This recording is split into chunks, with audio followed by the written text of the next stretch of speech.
You know, I really enjoy painting really big oil paintings, but they take such a long time. So today we're going to do something different. Today we're going to do a watercolour painting.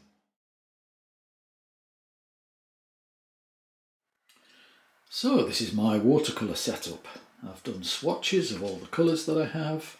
I'm going to be using Michael Graham watercolours and Daniel Smith, and also this set of Schminke, which are actually a very, very beautiful selection of colours.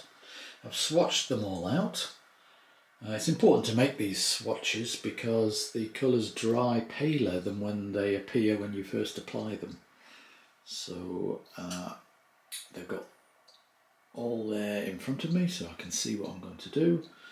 This is my stretched paper. I'm going to be working on Arches paper. It's the cold pressed Arches, medium texture. And I'm going to paint a tree today. I've always been fascinated by watercolour. It's, on the face of it, such a simple medium, and yet everyone will tell you it's probably the hardest and most unforgiving medium to master. So I was determined to give it a go at some point. I'm more well known for pastel paintings and oil paintings, but there's something about watercolour that I'd always really liked, and I was determined to give it a try. So this is a bit of a video diary, recording my progress. I made many mistakes along the way, but it's been fun, and I think it's going to be the first of many. Watercolour, I'm not finished with you yet. I was a bit concerned about the buckling of the paper. I had been reassured that it will dry flat, and fortunately it has. But I was concerned that this tape wasn't holding the paper strongly enough. Showing my inexperience with watercolour. But with the help of a few magnets, luckily I'm working on a steel plate, so I've put some strong magnets all the way around. And I dried the picture with a hairdryer. Unfortunately, it has gone back to being perfectly flat, so crisis over, I can continue.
Even at this stage I could tell there was going to be a steep learning curve. It's a difficult medium. I knew the basic principles of preserving the lightest parts first and then gradually darkening. But I realised quite early on that I'd chosen a very difficult subject, a backlit forest. It's not a simple subject by any means when you're working mentally in reverse. Because when I would do such a scene in oil painting, then I would work from the dark to the light. Well, here it's the complete reverse of that, which is a little bit tricky. And not only that I had to get my head around that, but I was also getting to grips with the colours, a whole new range of colours, different types of colour altogether. So I had to try them out on little bits of spare paper. I would recommend anyone do this really, because what you think you've mixed, you don't always get on the paper. So I was doing these little cards here just to check how my colours would look. That's glazing greens over yellow, just to see how it would work out. So far so good.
Actually, maybe I shouldn't say that this is my first watercolour, because my first ever experience with paints was when I was 9, 10, 11.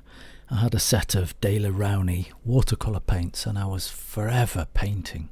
And it was all done in watercolour. But I think I can still claim to be a novice. It's been a long time. But I'm a great believer in experimentation in art, in trying out new things, working with new mediums. I think it all helps to make you more rounded and a better technician, better able to handle the challenges that every painting throws at you.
Plan with some of this darker foliage is to lift out with a little short brush.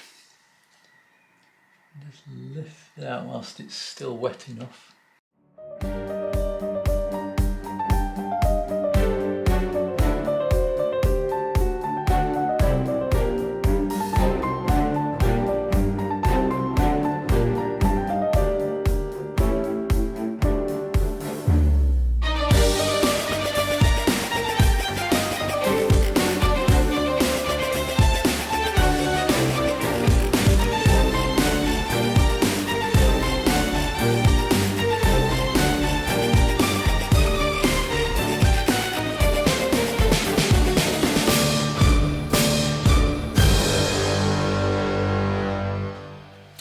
It's around about now that I realise how tricky watercolours can be. Things can go too dark very, very quickly. So I'm being very careful now.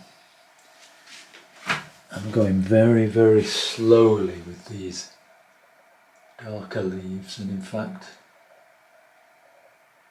I'm doing them with a much, much paler colour because it dries darker.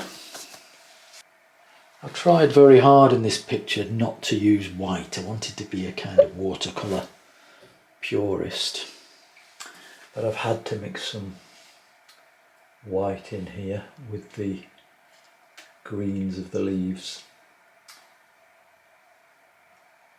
because I've not figured out the way to make the true pastel-y shades that I was looking for.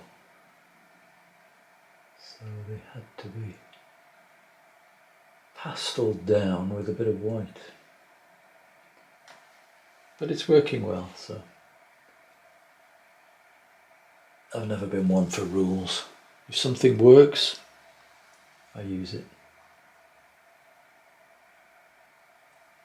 And to hell with the rules.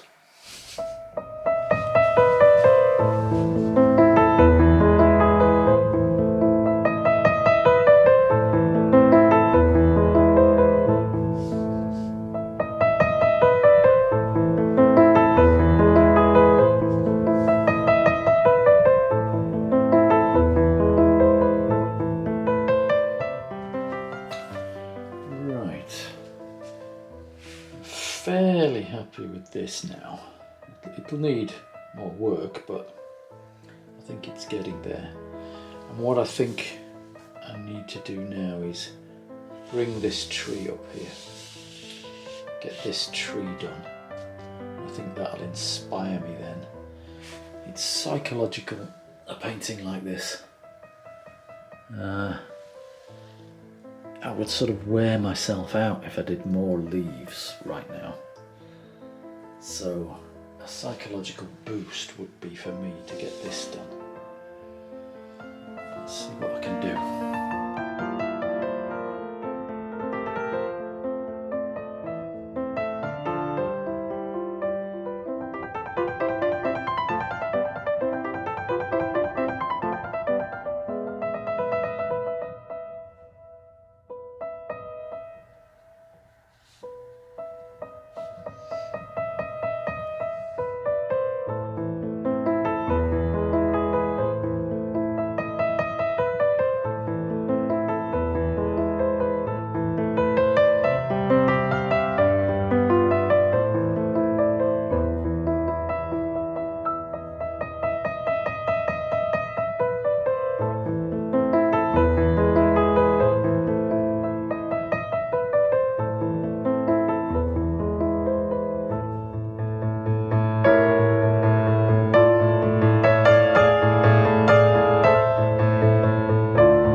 You know, I shouldn't just talk about the difficulties of watercolour. That would be completely misleading, because they aren't really difficulties. Watercolours simply require you to think and to plan ahead more than other mediums. You have to do it more carefully. And that's not a bad thing. Painting carefully and mindfully is actually a really, really good practice, especially in the area of tonal values, and that's where it really forces you to think. You've got to be tonal value, tonal value, tonal value, and that's what I teach when I'm teaching pastels or oils or any other medium. Tonal values are so important, and they are fundamental with watercolour, and that's actually what I really love about them. That and the brushes. The brushes are gorgeous. You know, with oil paints you can only get a little bit on the brush and you've got to reload it. With these beautiful mop brushes with watercolour, oh, you can paint for a long time with the same brush, and you can go from a thick line, a thick wash, to a very thin point. Beautiful, beautiful, so relaxing. So, you know, it's all pros and cons. I actually like watercolour quite a lot. But talking about those tonal values, well, at this point in the painting, I was beginning to think maybe I'd gone too dark. Okay, so I'd felt that we were losing the light a little bit on this. So I'm just putting back in a lot of light. I'm using white gouache to do it. So technically I made a bit of a mistake with the original plan of a pure watercolour, in that I didn't envisage how complicated this actually was, and I lost the freshness. So I'm attempting to put a bit of that back before I move down to do the tree base. Just using a little bit of water there.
Just a little green wash there.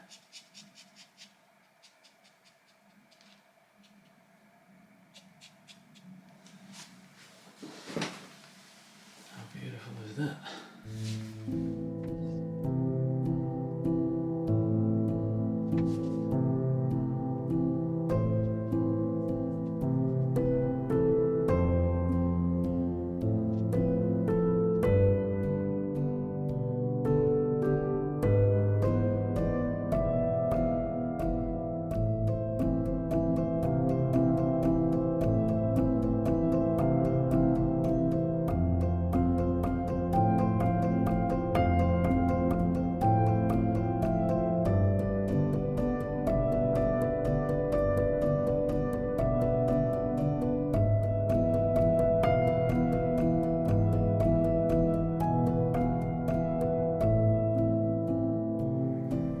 Thinking for some time that we need a little something in here, and I'm thinking about a red squirrel.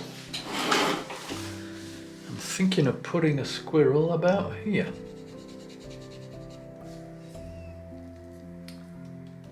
I think this is the place. for a squirrel. So what I need to do is just clear out some paint.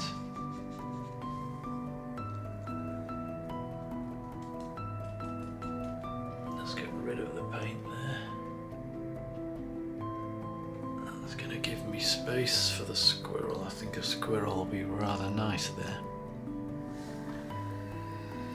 Now I don't want this squirrel to attract too much attention. I just want him to be there.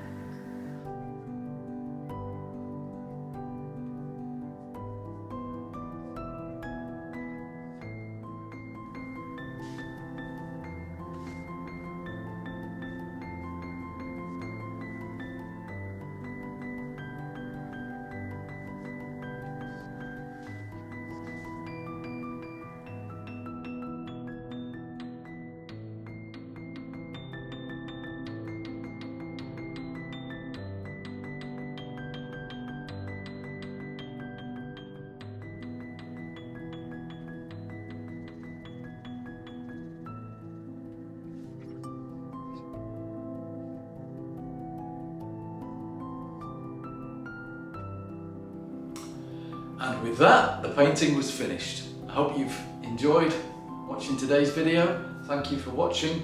Please remember to like and subscribe, and I'll see you on the next one.